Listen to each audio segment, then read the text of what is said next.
ایک MP صاحب بیچارے لوگوں کے آگے ہاتھ جوڑ رہے ہیں، میری عزت بچاؤ، کسی طریقے سے جلسے پہ آ جاؤ.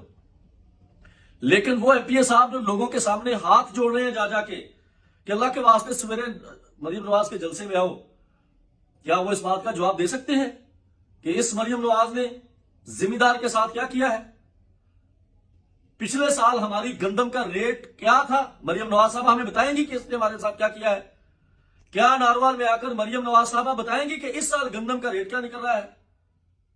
مریم نواز صاحبہ کے استقبال کے لیے ناروال میں بنی ہوئی اچھی خاصی سڑکیں برباد کر کے دوبارہ سے بنائی گئی ہیں، اور جو لوگ مریم نواز کے جلسے کی تیاری کر رہے ہیں ان کی تو چاندی ہے، لوگوں سے پیسہ لگوا رہے ہیں ایڈورٹائزمنٹ پہ اور باقی معاملات میں، اور گورنمنٹ کو مل جائیں گے، چاندی ہے ان کی. تو اس کے علاوہ جو بنی ہوئی صاف ستھری سڑکیں ہیں جو PTI کے دور میں بنی تھی وہ ساری اکھاڑ کر نئے سرے سے بنائی جا رہی ہیں، اور اسی مٹیریل کے اوپر پھر ٹھیکے دے کر مکمل سڑک کے ٹھیکیداروں سے پیسہ ہٹا جا رہا ہے، کمائی کے ذریعے بنائے جا رہے ہیں. لوگوں کو بتایا جا رہا ہے کہ ہم صاف ستھرے ناروال کے لیے اور ناروال کی تعمیر اور ترقی کے لیے کام کر رہے ہیں.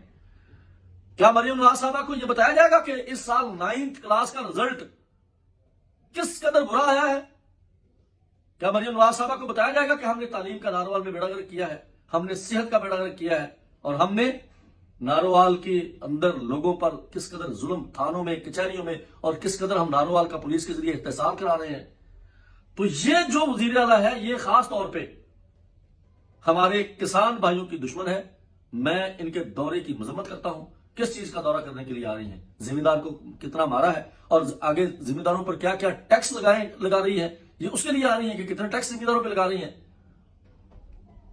اللہ کے واسطے اس مظلوم قوم پر رحم کریں اور اس قوم کے اوپر ترس کھائیں، اس ملک پر ترس کھائیں اور اس کے وسائل کو اتنی بے دردی سے استعمال نہ کریں. اللہ آپ کا حامی و ناصر.